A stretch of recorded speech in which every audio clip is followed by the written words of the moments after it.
meditación de esta noche. Y quiero comenzar diciendo que es importante saber dónde comienza todo.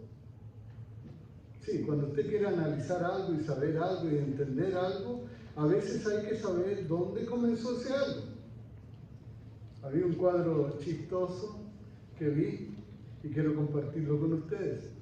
Había un hombre que estaba lavando los platos, ¿no? Estaba ahí con su delantal ahí y lavando platos, y entonces decía, y pensar que todo esto comenzó con un, ¿puedo ser su amigo, señorita? ¿No es cierto? Ahora tenía que lavar los platos y hacer todas las cosas de la casa, ¿no? Y claro, es chistoso, pero hermanos, todo comienza de alguna forma, y hay veces que es muy importante saber cómo comienza todo. ¿Sí? Para buscar una solución. Por ejemplo, en la pandemia, ahora, en este problema que está viviendo el mundo, fue muy importante saber que todo comenzó allá en una pequeña ciudad de China, ¿no es cierto?, donde la gente comía murciélagos. Comía otras cosas, pero también comía murciélagos. Y se descubrió entonces al estudiar que los murciélagos eran portadores de ese virus que ahora está afectando a todo el mundo. Y de esa manera la ciencia tiene herramientas para saber qué hacer, porque ellos supieron dónde comenzó todo. Bueno, lo que hoy vamos a comentar es un conflicto que se ve en la Biblia, y es un conflicto de un capítulo de la Biblia que vamos a leer que relata una discusión, un problema que tuvieron los apóstoles, y es importante entender cómo comenzó esto. Antes de seguir adelante le diré cómo comenzó. Todo comenzó con dos amigos, uno que se llamaba Pedro y otro que se llamaba Juan, que iban caminando al templo para orar en la hora de la oración. ¿Se acuerdan? Sí se acuerdan, ¿no es cierto? Los que estuvieron el sábado para acá, pasado aquí, ¿se acuerdan? ¿No? Claro, ellos iban al templo y iban a orar en la hora de la oración, en que la gente se reunía a orar. Era la hora también de la ofrenda de la tarde, del sacrificio de la tarde. Era también la hora en que Jesús entregó su vida por nosotros, ¿no? Y a esa hora ellos estaban subiendo ahí al templo a orar y se encontraron con alguien. Se encontraron con un inválido, ¿verdad? Un hombre cojo que no era capaz de movilizarse él solo, sino que tenían que llevarlo. ¿Se acuerdan? Sus amigos lo traían y lo traían todos los días a ese lugar para que él pidiera limosna y de esa manera pudiera vivir. ¿Sí se acuerdan? ¿No? Así comienza todo. Bueno, los apóstoles eran gente pobre, no tenían dinero, pero tenían algo mucho más valioso. Eran pobres en cosas materiales, pero eran ricos en fe. Y tenían una riqueza espiritual muy especial y muy poderosa. Entonces ellos le dijeron al paralítico, le dijeron, mira, ni oro ni plata tenemos, pero lo que tengo te doy. En el nombre de Jesucristo, levántate y anda. Y ese hombre recibió salud física en ese momento. No recibió solo moneda, recibió algo mucho más valioso que eso. Y dijimos, hermano, que usted es dueño y usted tiene en sus manos un tesoro que es más valioso que todos los tesoros del mundo. Sí, hay hombres millonarios en esta tierra, claro que los hay, y que tienen mucho dinero, pero usted tiene un tesoro más grande que ese. Usted tiene a Jesucristo. Y en el nombre de Jesucristo dice que el hombre se levantó y caminó, y no solo caminó, sino que se puso a saltar, y bien contento entró al templo y saltaba en el templo, y alababa a Dios y adoraba al Señor, y agradecía al Señor por lo que había pasado. Y entonces, por supuesto, los que estaban allí, los sacerdotes, lo quedaron mirando y se asustaron. ¿Y qué le pasó? Si todos los días lo vemos aquí en este lugar que está cojo, que no puede caminar, y ahora está saltando y está gritando y está alabando y está adorando. ¿Qué le sucedió?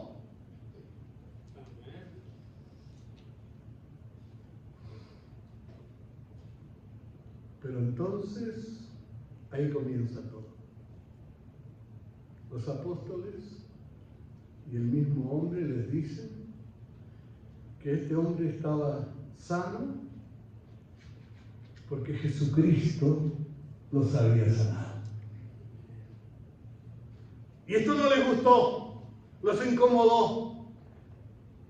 ¿Y sabe por qué, hermano? Porque eso los dejaba a ellos como los asesinos del Hijo de Dios. Ellos lo habían puesto en la cruz hacía poco tiempo y ahora estaban asustados porque Jesús había resucitado y estaba haciendo milagros todavía. Los invito, hermanos, a leer lo que nos dice Hechos, capítulo 4, versos 1 al 14, y sobre esto vamos a hablar hoy. Dice, hablando ellos al pueblo, Hechos 4, del 1 al 14. Hablando ellos al pueblo, vinieron sobre ellos los sacerdotes con el jefe de la guardia del templo y los saduceos, resentidos de que enseñasen al pueblo y anunciasen en Jesús la resurrección de los muertos. Después les voy a explicar por qué a los saduceos no les gustaba que hablaran de la resurrección de los muertos. Y les echaron mano y los pusieron en la cárcel hasta el día siguiente, porque era ya tarde. Pero muchos de los que habían oído la palabra creyeron, y el número de los varones que creyeron era como 5.000. ¿Se acuerdan cuando Jesús alimentó 5.000 varones también? Había mujeres, había niños también. Así que aquí también deben haber habido mujeres y niños. Pero aquí dice 5.000 varones. También deben haber habido mujeres, también deben haber niños que aceptaron a Jesús en aquella ocasión. Entonces, Pedro, lleno del Espíritu Santo, les dijo: gobernantes del pueblo y ancianos de Israel, puesto que hoy se nos interroga acerca del beneficio hecho a un hombre enfermo, de qué manera éste haya sido sanado, sea notorio a todos vosotros y a todo el pueblo de Israel, que en el nombre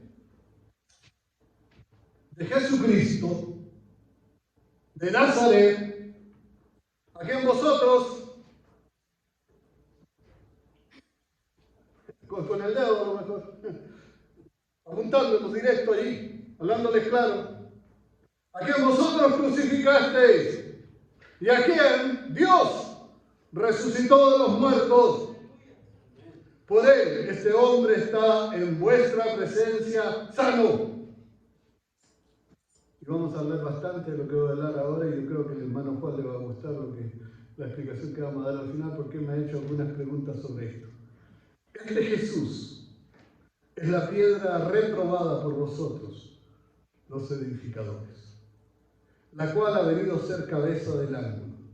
Y en ninguno otro hay salvación, porque no hay otro nombre bajo el cielo dado a los hombres en que podamos ser salvos. ¡Aleluya!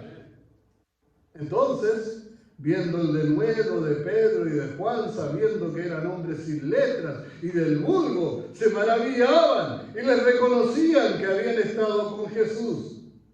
Y viendo el hombre que había sido sanado, que estaba en pie con ellos, no podían decir nada en contra.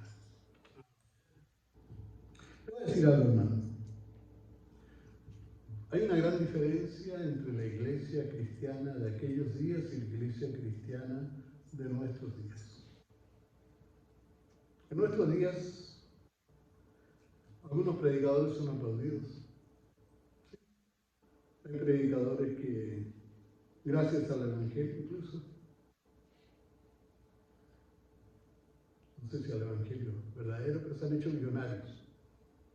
Y digo millonarios porque tienen más que millones, tienen muchos millones. Algunos incluso tienen aviones privados.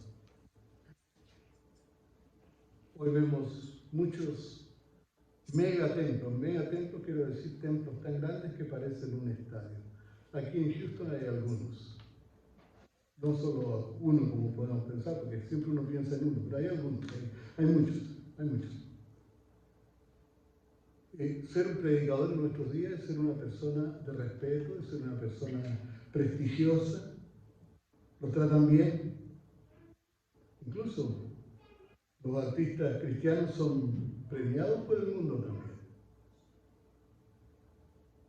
Reciben premios muy prestigiosos como el Grammy y otros. Pero no era así en el tiempo de los apóstoles. En esos días predicar el Evangelio resultaba en ser perseguidos.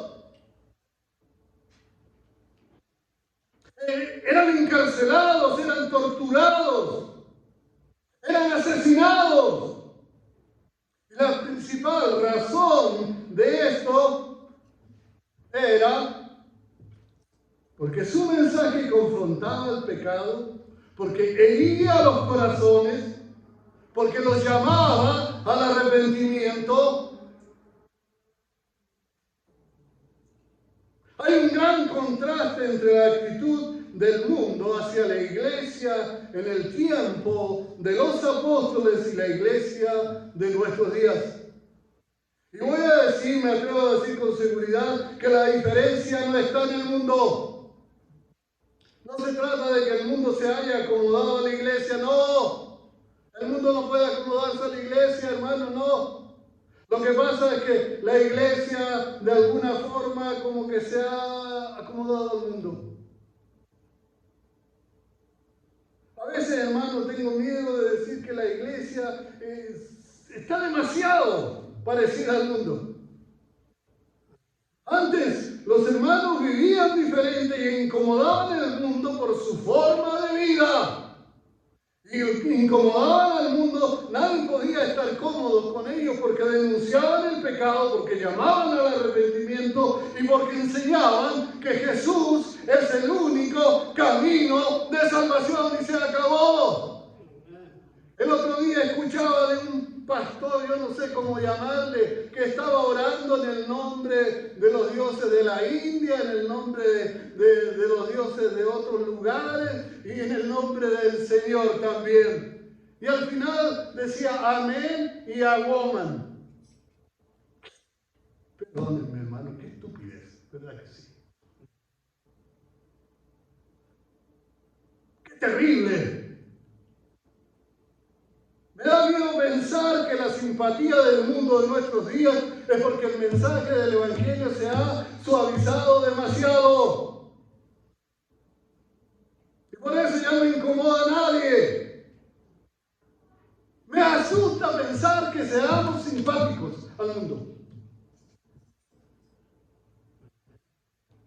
No estoy diciendo que debemos ser desagradables, no estoy diciendo que debemos tratar mal a la gente, no estoy diciendo eso.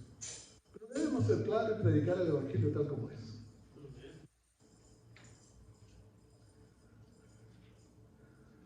Hermanos, espero estar equivocado y que las cosas no sean así. Desearía pensar que le caemos bien al mundo, a los no cristianos mejor dicho, porque ellos han aprendido a, amar a Jesús. Y porque han aprendido a amar el mensaje evangélico. Qué lindo sería pensar así, qué lindo sería que eso fuera la verdad. Que eso fuera lo que está sucediendo. ¿No es cierto? Creo que tenemos miedo de ser impopulares, hermano.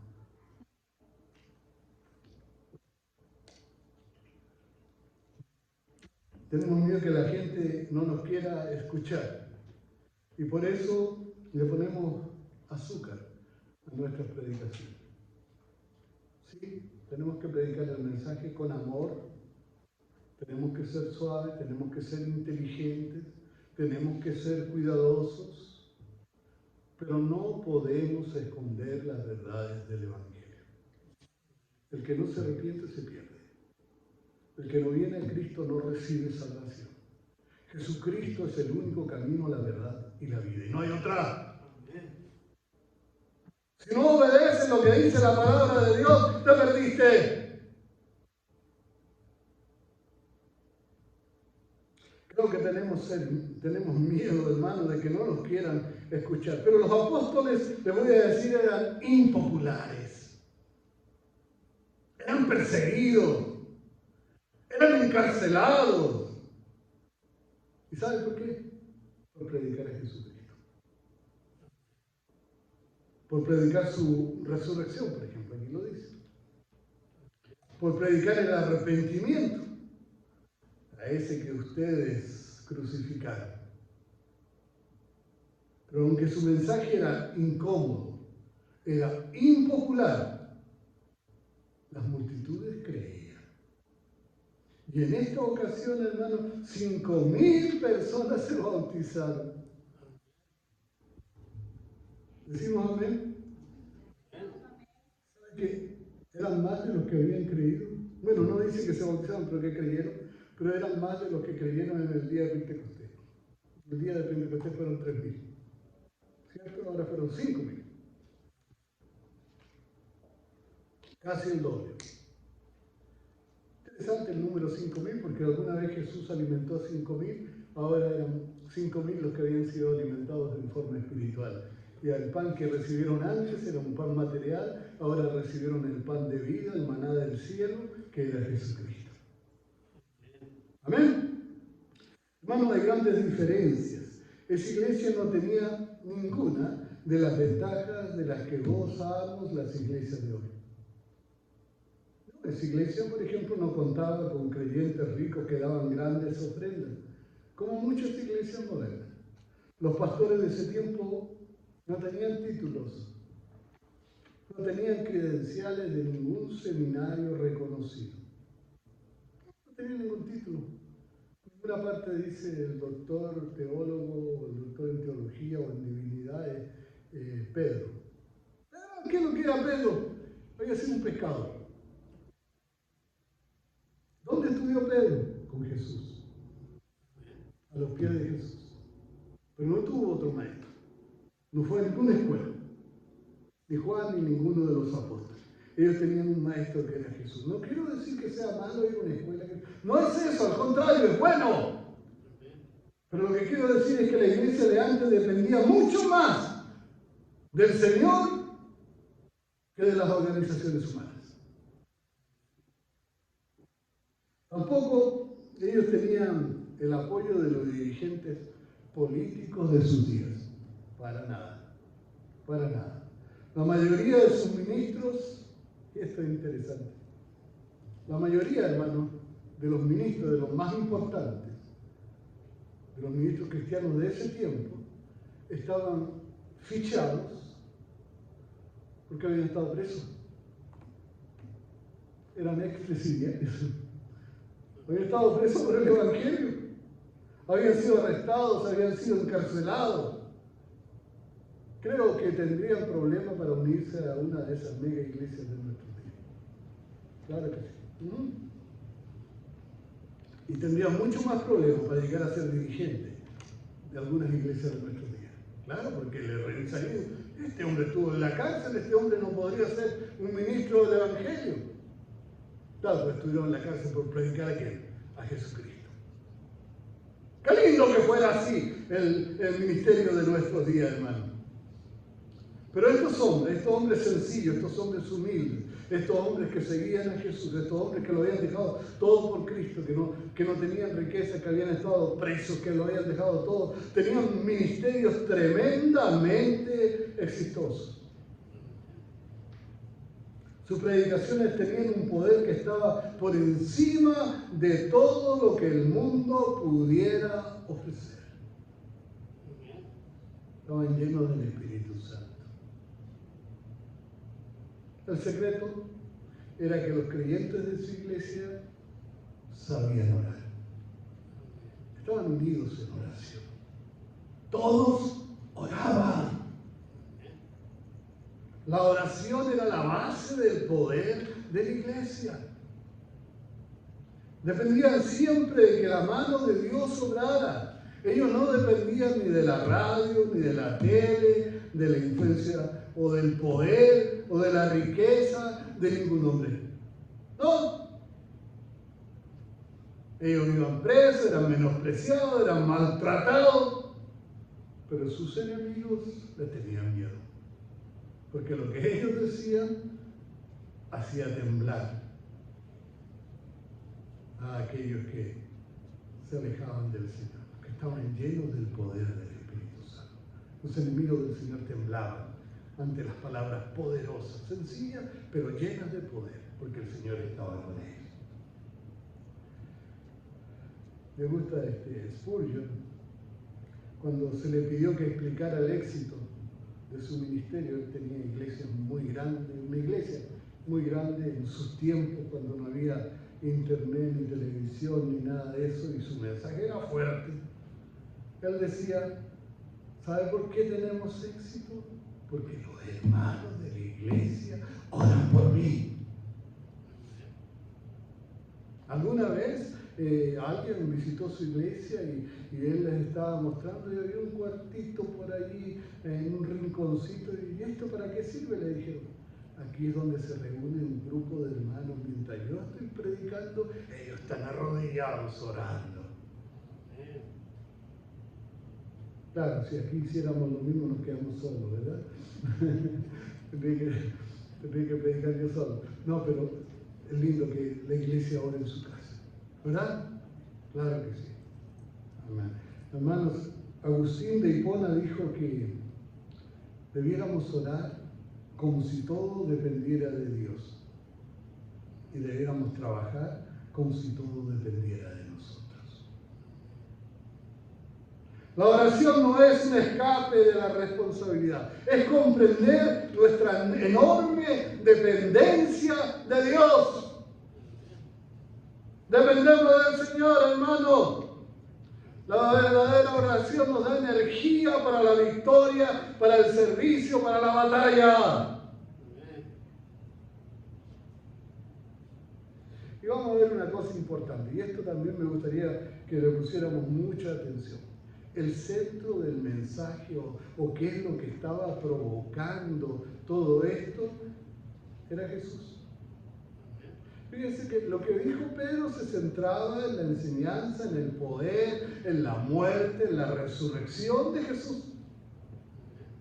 Esto debe ser siempre el centro de la predicación de la iglesia de hoy. El gran problema es que en nuestros días, en nuestras iglesias, en las iglesias cristianas de nuestros días, hay algunas que a veces predican más psicología que Biblia. Se habla más de prosperidad, se habla más de bienestar, se habla de la búsqueda de la felicidad, y se habla un poquito de Jesús. Hoy se habla mucho de política incluso. Sí, hay predicadores, queridos hermanos, que parecen líderes políticos. ¿Qué de los dos lados? Hay de los dos lados. ¿Verdad que sí? Pero en los días de los apóstoles, quiero decirles algo, los reyes, los gobernantes, los políticos de esos días estaban completamente corruptos, eran corrompidos. ¿Ustedes piensan que algunos políticos de ahora son corrompidos?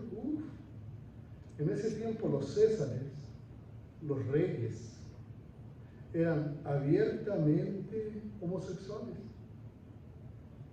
Algunos eran abusadores de niños. Y todo el mundo sabía de sus suciedades. Y lo peor, estos hombres perseguían a muerte a la iglesia. A los cristianos los echaban al circo para que se los comieran los leones, para divertir a la gente. Y para iluminar, dicen que Nerón, para iluminar sus jardines de noche, ponía a un hombre cristiano ahí amarrado y le prendían fuego para que así iluminara el jardín en la noche.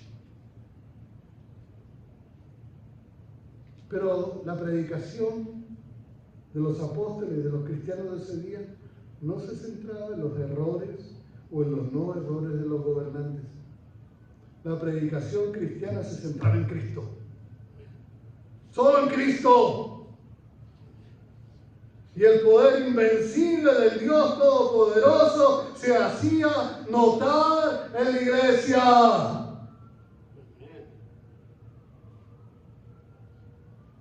Es verdad que la iglesia, hermanos, ha cambiado al mundo. ¿Verdad que sí? La predicación de los apóstoles, la predicación del cristianismo ha transformado la sociedad, ha transformado los países, ha cambiado el mundo, ha producido todo tipo de cambios gracias a la influencia santificadora de la iglesia, hermano. ¿Sí? Es verdad. Pero eso nunca se sucedió por el poder político de la iglesia. Desgraciadamente, cuando la iglesia adquiere poder político, la iglesia se corrompe también. Se debilita. Deja de depender de su Señor y comienza a depender del hombre y del gobierno y de lo que el hombre enseña. Es peligroso. La única razón por que la iglesia ha cambiado el mundo y ha tenido una influencia poderosa en el mundo es porque la iglesia predica a Jesucristo. Las almas y la sociedad son transformadas solo por predicar al Salvador. Su ejemplo, sus enseñanzas han cambiado muchos países para bien. Alrededor del mundo y en nuestros días, sus enseñanzas siguen transformando la vida de millones de personas en este planeta. Siguen transformando el mundo. Hay poder en la palabra de Dios. Hay poder en predicar a Jesucristo. Hay poder en predicar la salvación que puede venir solo por Jesucristo, hermano. Esto es lo que la iglesia de nuestros días debe vivir predicando. Y si hablamos de corrupción, hermano, hay cierta parte del texto bíblico que me llamó la atención. Lo vamos a leer ahora. Mire, Hechos 4, del 5 al 7. Dice, aconteció al día siguiente que se reunieron en Jerusalén los gobernantes, los ancianos y los escribas, y el sumo sacerdote, Anás y Caifás y Juan y Alejandro y todos los que eran de la familia de los sumos sacerdotes. Y poniéndose en medio le preguntaban, ¿con qué potestad o en qué nombre habéis hecho vosotros esto? Es peligroso cuando una familia manda. ¿De aquí era una familia? Fíjense, hermano, que el puesto de sumo sacerdote se pasaba de un familiar a otro, de un pariente a otro. De hecho, el que había sido sumo sacerdote, allí había sido Anás. Pero cuando Anás fue depuesto, cuando hubo que cambiarlo, entonces nombraron a su yerno Caifás. Y hubieron 5 hijos de Anás que también fueron sumos sacerdotes en diferentes tiempos. Porque el puesto pasaba de un familiar a otro, ¿no? De un amigo a otro. Se parece a nuestros países, ¿verdad? Hay mucho favoritismo en la familia y eso no pasaba, no se fijaba en lo que decía la palabra de Dios, no respetaban la palabra de Dios, sino que ellos nomás pasaban todos los privilegios del sumo sacerdocio de uno al otro. Y en esta, que era una reunión oficial del Sanedrín, ¿verdad? Esta gente que estaba reunida allí era la misma gente que se había reunido antes, hace unos mesecitos atrás nomás, y que habían condenado a Jesús a la cruz. Y ahí estaban ahora.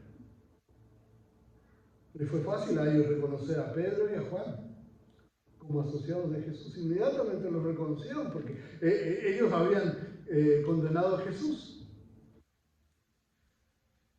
¿Saben una cosa? El Sanedrín tenía a su cargo la responsabilidad de proteger la fe judía. Estaba bien. Ellos tenían que examinar a todo nuevo maestro.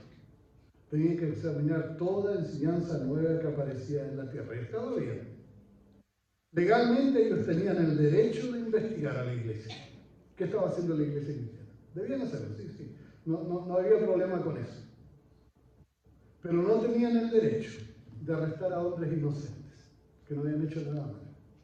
Tampoco tenían el derecho que después de que lo arrestaron, negarse a examinar con honestidad las evidencias de lo que había pasado.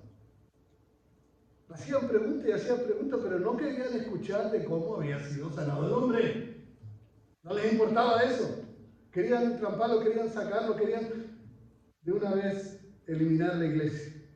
La pregunta que ellos hacían era correcta.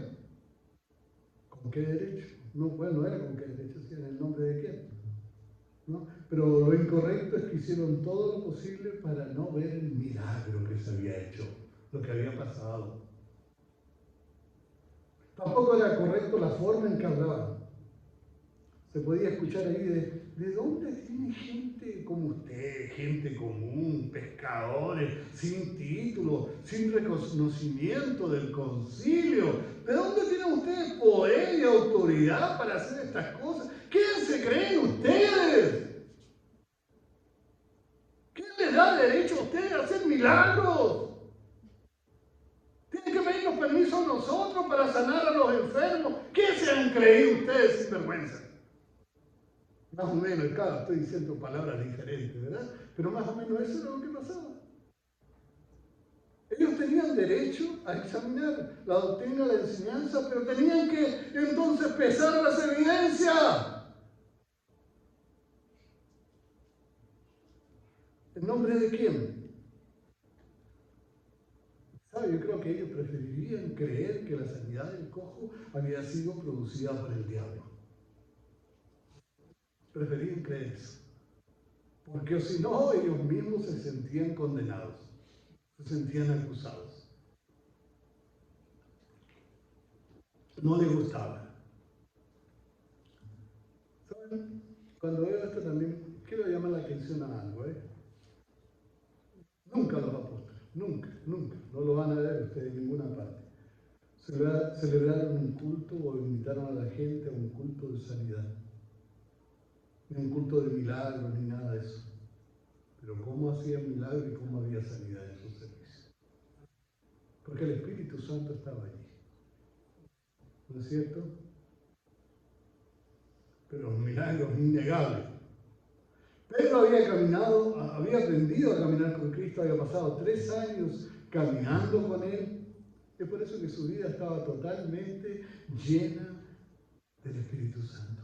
Estaba consagrado al Señor.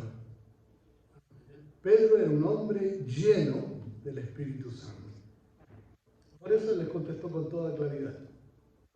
Claro, ¿te parece que era un Pedro diferente del que cuando Jesús estaba siendo arrestado tuvo miedo? ¿Se acuerdan? Se asustó con una mujer y dijo, yo no lo conozco, yo no lo he visto, y el gallo cantó y Pedro se acordó y se arrepintió. ¿Sí se acuerdan de eso, verdad? Pero ahora no tenía miedo. Ahí estaba delante de él y le estaba hablando directamente y le estaba llamando casi asesino. ¿Saben, hermano? Creo que le ayudó mucho a Pedro. Creo que para Pedro fue una bendición haber caído aquella oportunidad, porque se dio cuenta de su debilidad. A veces cuando caes en pecado, te puede ayudar, si te arrepientes, como lo hizo Pedro, porque hermano, te das cuenta de tu debilidad. A veces nos creemos tan fuertes, tan poderosos. Hermanito fulano es débil, mira lo que hace, lo que dice. Entonces el Señor te pone en la misma posición a ti, en la misma situación. Y entonces tú caes y te das cuenta que no eras tan fuerte. Pedro decía así, Señor, te equivocaste. Yo sé que eres inteligente, yo sé que sabes mucho, pero conmigo te equivocaste. ¿Sabes que todos estos que están aquí, todos estos te van a traicionar tal vez? Pero yo, primero muerto que traicionarte, Señor, jamás. El Señor le dijo, antes que el gallo cante, o sea, pero antes de que el gallo cante, me negarás 3 veces. ¿No es cierto? Y lo hizo. Nada hace más fuerte a un hombre que descubrir su propia debilidad. Es importante descubrir lo débiles que somos para poder ir a Jesús y recibir fortaleza. Claro que sí. Pablo nos dice en 1 Corintios 12:13, 1 Corintios 12:13,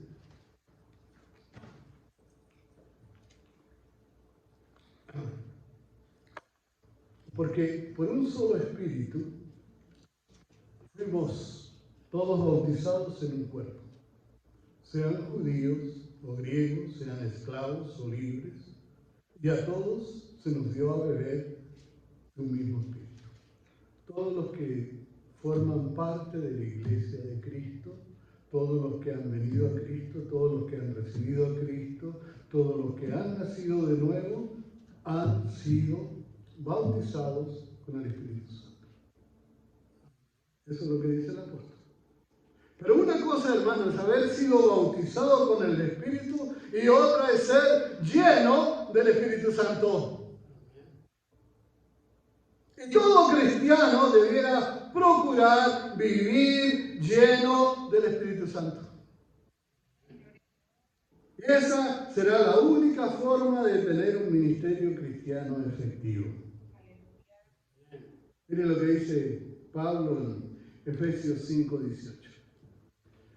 Primero nos decía que todos somos bautizados con el mismo Espíritu, pero ahora nos dice: no os embriaguéis con vino, en lo cual hay disolución, antes bien, ¿qué cosa? ¿Se llenos de qué? Del Espíritu Santo. Amén. Amén. Eso es lo que debemos procurar. ¿No es cierto? Eso es lo que dice, y enseguida seguía diciendo, no lo puse acá, hablando entre vosotros con salmo, con alabanza, con cantos espirituales, que nuestra conversación esté llena de el Espíritu del Señor. Ahora, ¿cómo fue sanado este hombre? La pregunta, ¿verdad? Los miembros del Sanedrín habían visto al mendigo que pedía dinero, que estaba lisiado. Yo pienso que alguna vez ellos mismos le habían dado alguna moneda. Y hasta pienso que ellos a lo mejor religiosamente alguna vez oraron por él.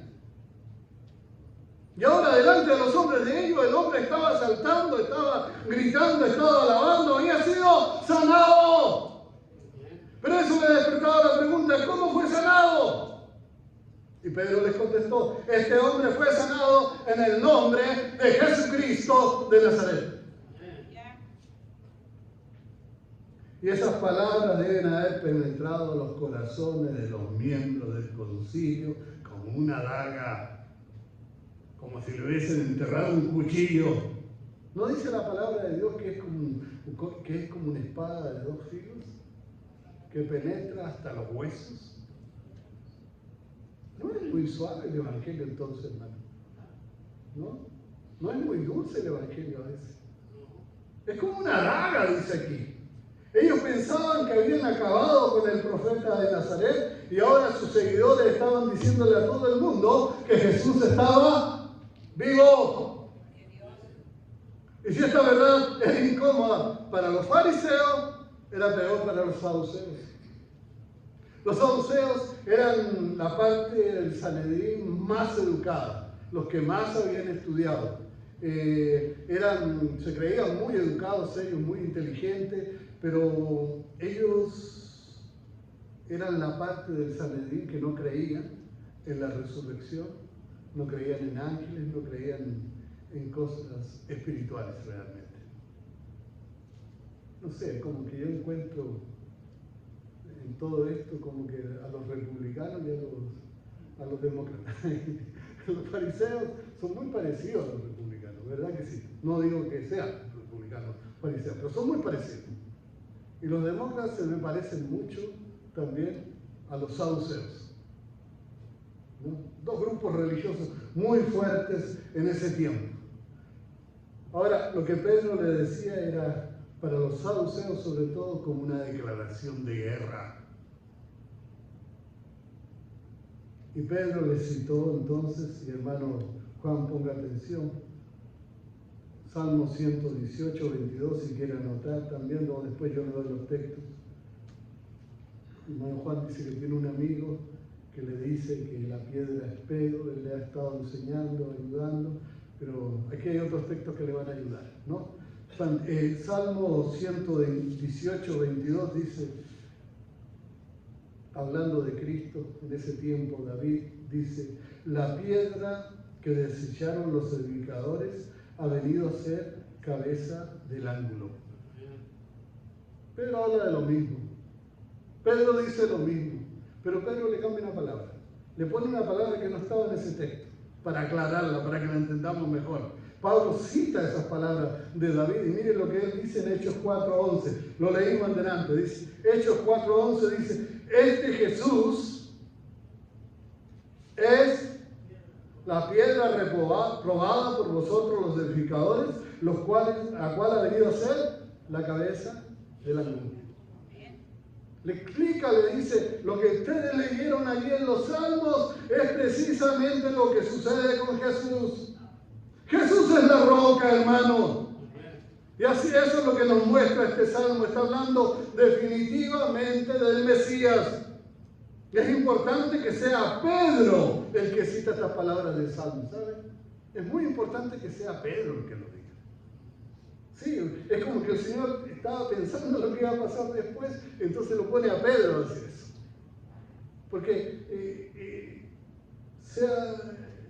el que sea Pedro, hermano, porque fíjense, mire, perdónenme que diga, pero la secta católica, o iglesia católica si quieren llamarle ustedes, interpreta mal algunas palabras de Jesús.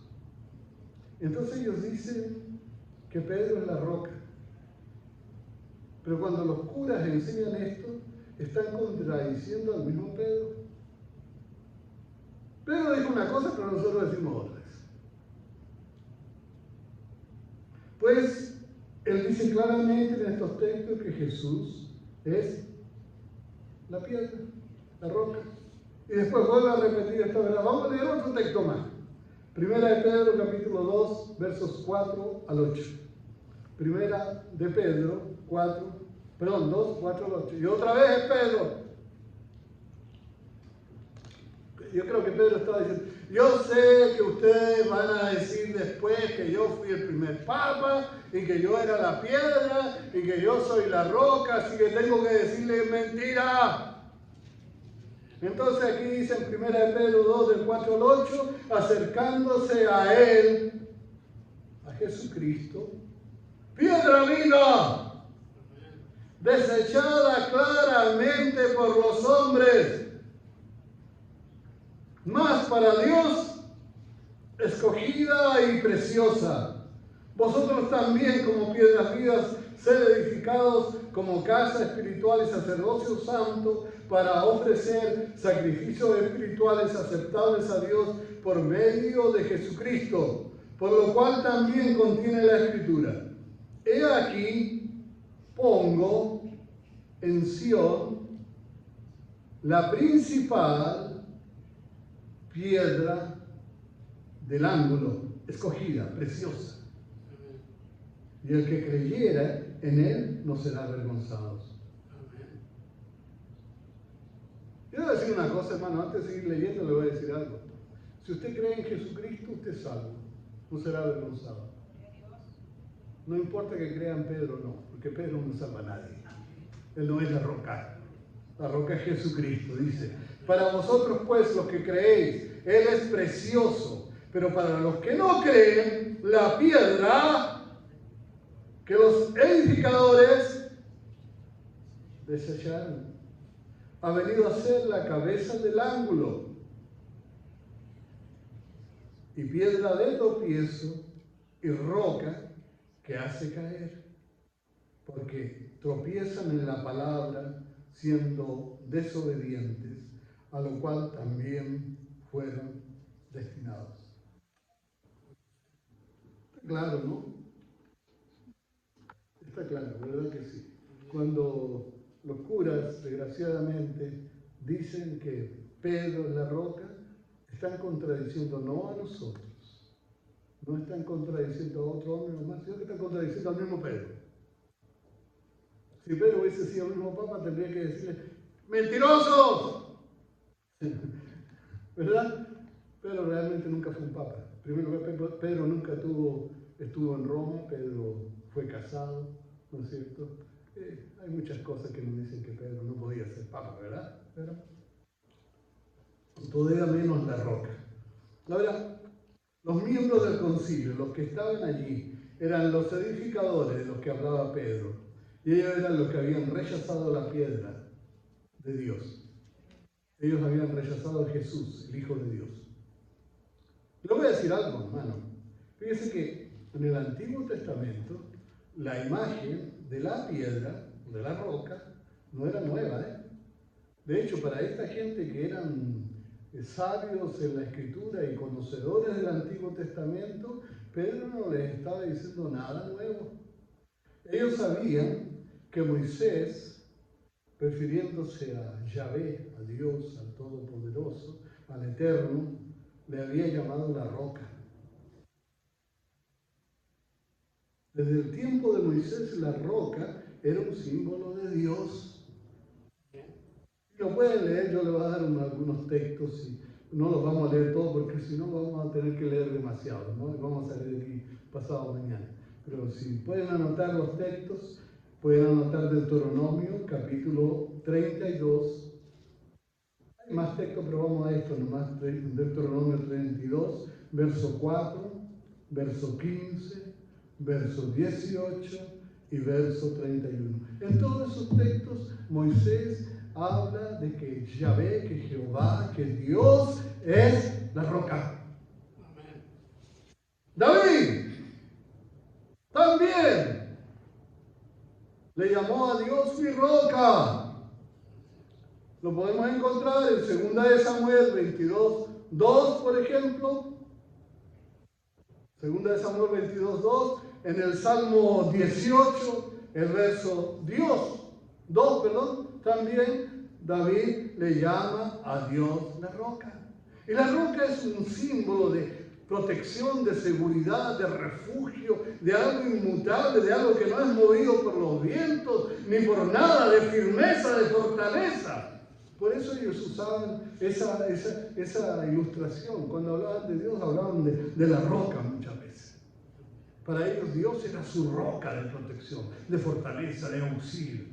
Y no solo ellos, pero también el profeta Isaías. Fíjese que Isaías en 28, 16 le llama también a Dios la roca. ¿No? Y podríamos ver también al profeta Daniel cuando él tiene una visión y más bien Nabucodonosor, había tenido un sueño, ¿no es cierto? Y él se lo explica. Y en el sueño, en el capítulo 2 de Daniel, en el sueño el hombre había visto una estatua grandota con la cabeza de oro, los pechos de plata, el vientre de bronce, después de hierro y después hierro mezclado con tierra. Y entonces todo eso simbolizaban a los gobiernos, a los poderes, a los imperios del mundo. Pero dice que venía después de ellos una roca que caía sobre los pies y que destruía toda esa estatua y que se convertía en un monte grande que llenaba todo el mundo. Esa roca era Jesús. Jesús es la roca. Jesús es la roca. No hay duda de eso. Si le creemos a la Biblia, Jesús es la única roca. Es el fundamento, la fortaleza de la iglesia. Y entonces, para remachar todo esto, hermanos, Pedro termina con las palabras que encontramos en Hechos, capítulo 4, verso 12. Dice, Hechos 4, verso 2.